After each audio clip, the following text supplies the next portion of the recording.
سب سے زیادہ متاثر پتہ ہے کس سے ہوتا ہوں؟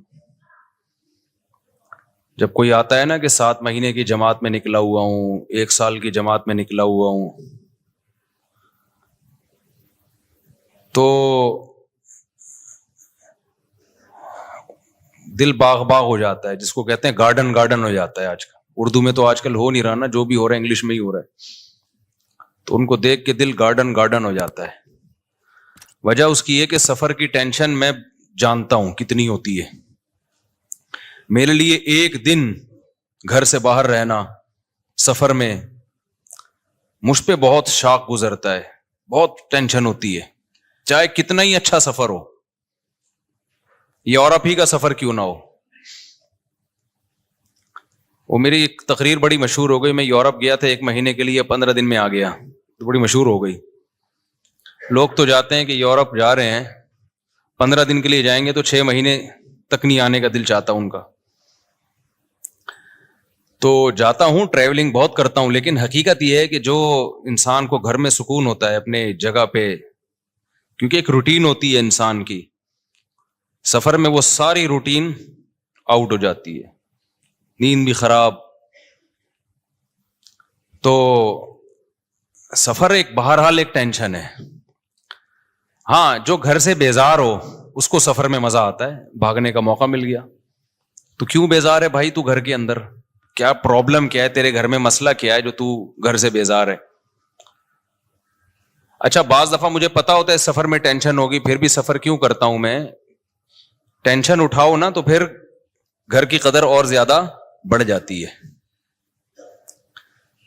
تو اس لیے مجھے جب پتا چلتا ہے نا 7 مہینے کی جماعت میں نکلا ہوا ہے، 1 سال کے لیے نکلا ہوا ہے، چلے کے لیے نکلا ہوا ہے، تو بھائی تیرا بڑا حوصلہ ہے یار، اللہ کے لیے اپنے گھر کو چھوڑ دینا۔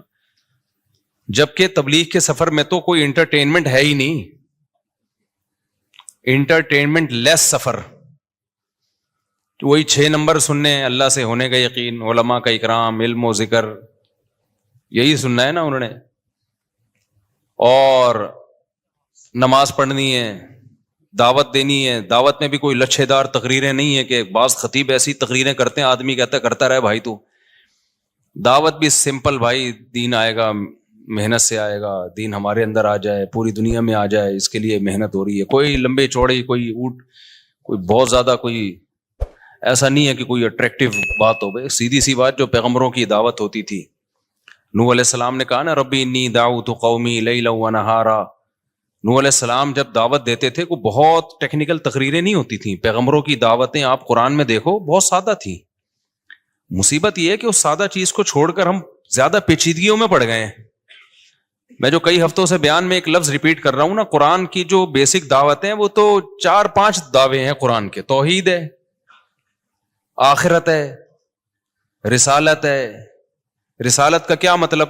توحید کا مطلب جو تبلیغ والے بتا دیتے ہیں آسان لفظوں میں، ایک تو توحید جو علماء ایکسپلین کرتے ہیں وہ تو ایک مدرسوں میں کہ ما فوق الاسباب اختیارات، یہ سمجھنا کہ اللہ کے سوا کسی اور کے پاس ہیں تو یہ شرک ہے۔ تبلیغ والے اس کو دیسی سٹائل میں بیان کر دیتے ہیں، اللہ سے ہونے کا یقین، غیر اللہ سے ہونے کا یقین نہ ہو۔ ختم نبوت کا عقیدہ علماء جب بیان کریں گے تو تھوڑا علمی انداز سے، تبلیغ والے کیسے بیان کریں گے ختم نبوت؟ تبلیغ والے ایسے بیان کریں گے بھائی اللہ کے حکامات کو نبی کے طریقے پہ پورا کرنا۔ نبی کا مطلب صرف پیغمبر صلی اللہ علیہ وسلم کے طریقہ، اس کے علاوہ کسی اور کا طریقہ ایکسیپٹیبل نہیں ہے، کوئی بھی آ جائے۔ موسیٰ علیہ السلام بھی زندہ ہوتے نا تو کس کو فالو کرتے آج؟ محمد صلی اللہ علیہ وسلم کو۔ تو یہ ختم نبوت کا عقیدہ آ گیا اس میں۔ توکل اللہ کا بہت بڑا حکم ہے، علماء کے اس پہ بیانات ہیں، بالکل ٹھیک ہیں وہ، لیکن عوام کا جو سادہ اسٹائل ہے عوام کو سمجھانے کا، اللہ سے ہونے کا یقین، غیر سے ہونے کا، کامیابی کے نقشوں میں اللہ ناکامی پیدا کر دیتا ہے، ناکامی کے نقشوں میں اللہ، یہی تو توکل ہے بھائی۔ نظر آئے گا ناکامی کے اسباب میں، لیکن اللہ ان اسباب میں کیا کر دے گا؟ کامیاب بنا دے گا، اللہ کے پاس ہے۔ ابراہیم علیہ السلام کو آگ میں ڈالا، بچ گئے۔ پچھلے ہفتے تو میں نے پورا بیان اس پہ کیا تھا نا، لوگ کہتے ہیں فضائل اعمال میں شرک ہے، اگر شرک ہوتا تو تبلیغ والوں سے بڑا توحید پرست تو ہم نے دیکھا نہیں بھائی۔ وہ تو یہ تو ہوتا ہے کہ ہمیں شکایت ہوتی ہے توکل میں بعض دفعہ غلو کر دیتے ہیں، یعنی اسباب کی بالکلیہ نفی کر دیتے ہیں. تو توحید میں غالی تو کہا جا سکتا ہے کہ بالکل ہی اسباب کی نفی کر دی. بعض لوگ ایسا کر رہے ہوتے ہیں کہ کچھ کرنا ہی, دکان پہ تالا ہی نہیں ڈالنا اللہ پہ. تو ہمارے ایک دوست تبلیغ میں وقت لگا کر آئے, مسالہ زیادہ لگ گیا. جیسے وہ جونپور کے قاضی بن جاتے ہیں نا بعض لوگ, مسالہ زیادہ لگ گیا تھا نا, جونپور کا قاضی بن گیا تھا ایک آدمی, تو ان کو مسالہ زیادہ لگ گیا. اب ہمارے استاذ ایک عالم بیٹھے ہوئے ان کے پاس, وہ کہنے لگے کہ حضرت اللہ سے ہوتا ہے, اللہ کے علاوہ سے نہیں ہوتا. ہمارے استاذ کو شرارت سوجی تھوڑی سی, انہوں نے کہا اگر بجلی کے اس میں ہاتھ دو سوئچ میں اور بٹن دبا دو تو اللہ سے ہوگا, کیا ہوگا پھر؟ یعنی انہوں نے کہا یعنی مرو گے کہ نہیں مرو گے؟ انہوں نے کہا اگر اللہ چاہے گا تو مریں گے, اللہ نہیں چاہے گا تو نہیں مریں گے. بات بالکل صحیح ہے. انہوں نے کہا اچھا کسی میں اللہ پہ بہت زیادہ توکل ہو تو وہ ساکٹ میں ہاتھ ڈال کے بٹن دبا سکتا ہے؟ انہوں نے کہا جب اللہ پہ بہت زیادہ توکل ہو جائے نا کسی کا, تو وہ بجلی کے ننگے تار کو بھی پکڑے گا, اس کو کرنٹ نہیں لگے گا. ہمارے استاذ نے کہا بھائی یہ کیا کر رہا ہے بھائی تو ابھی مسالہ زیادہ لگ گیا کیا؟ جتنا بھی توکل ہو اللہ پہ, جب بجلی کی ننگی تار کو پکڑیں گے نا تو مریں گے. خوب سمجھ لیں, ایسا نہ ہو آپ کا ایمان بہت بن گیا, اب آپ نے کھمبے سے گلے لگا رہے ہیں جا کے, کیونکہ مجھے اب اللہ پہ یقین آ گیا ہے کہ اللہ سے ہوتا ہے, اللہ کے غیر سے نہیں ہوتا, لہذا بجلی کے کھمبے سے میں چپک کے بھی کھڑا ہوں. کیونکہ کراچی میں برسات کے موسم میں بجلی کے کھمبے کے اگر آپ قریب گئے تو کھمبا آگے بڑھ کے گلے لگائے گا آپ کو, چاہے آپ کا سال لگا ہوا ہو, چاہے چلے پابندی سے لگ رہے ہو, کھمبا نہیں دیکھتا کہ اس کا سال لگا ہوا ہے یا اس میں توکل ہے یا نہیں ہے. اچھا ماشاء اللہ ماشاء اللہ. تو ہمارے استاذ نے کہا توکل کا یہ مفہوم نہیں ہے. تو انہوں نے کہا وہ جو تھا کہ وہ زہر کا پیالہ پی لیا, ان خالد ابن ولید کا ایک واقعہ مشہور ہے نا, وہ فلاں نے یہ کرامت. تو انہوں نے کہا بھائی وہ تو ایک اللہ کی طرف سے بعض دفعہ کسی ولی کے دل میں الہام ہو جاتا ہے, یہ تو قرآن سے بھی ثابت ہے.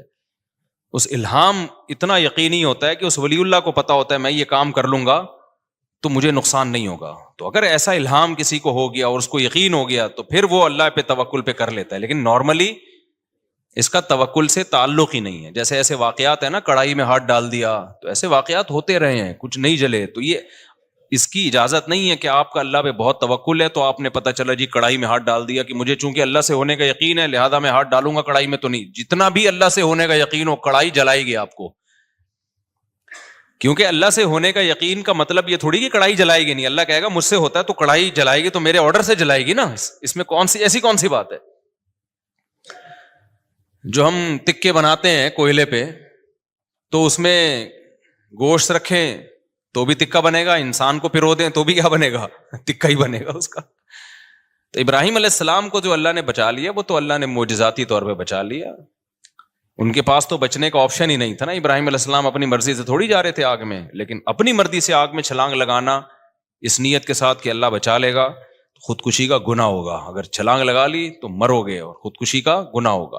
ہاں اگر اللہ نے کسی کے دل میں الہام کر دیا اور اتنا قوی الہام کہ جیسے حضرت مریم پیغمبر نہیں تھیں, اللہ کی ولی تھیں, لیکن جبریل جب انسانی شکل میں آئے تو ان کو اشکال ہوا, لیکن جب انہوں نے بتایا کہ میں جبریل ہوں تو حضرت مریم کے دل میں اللہ نے القاء کر دیا کہ یہ سچ کہہ رہے ہیں, یہ فرشتے ہیں, یہ انسان نہیں ہے. تو یہ اللہ اور بندے کا معاملہ ہے, لیکن دوسرے کے لیے پھر بھی وہ حجت نہیں ہے. تو خیر میں جلدی سے بات کو سمیٹوں تو قرآن کے جو چند مخصوص احکامات ہیں نا بہت سادہ ہیں. تو مولانا الیاس رحمۃ اللہ علیہ کا کمال یہ ہے کہ انہوں نے دعوت اور تبلیغ کو بہت آسان اور سادہ بنا کے پیش کیا کہ ایک گاؤں دیہات کا آدمی جس کو الف بے بھی نہیں آتی اس کو بھی سمجھ میں آئے, اس کو بھی پتا چل جائے کہ مجھے بننا کیا ہے. کہ یہ جو 2-3 بیسک چیزیں ہیں نا تبلیغ والے اسی کو پوری دنیا میں لے کے چلتے ہیں. یہ بیسک ہے, اللہ سے ہونے کا یقین آ جائے اور اللہ پہ اعتماد آ جائے, اللہ پہ توکل آ جائے. میں نے تبلیغ والوں کو نہیں دیکھا کہ وہ جب کوئی مصیبت آئے نا تو وظیفوں میں لگے ہوئے ہوں, کیونکہ اکثر یہ واقعہ بتایا جاتا ہے بھائی 2 رکعت صلاۃ الحاجت پڑھ کے اللہ سے. میرے والد صاحب تبلیغ میں لگاتے تھے نا, کوئی پریشانی آتی 2 رکعت پڑھ کے اللہ سے مانگتے تھے.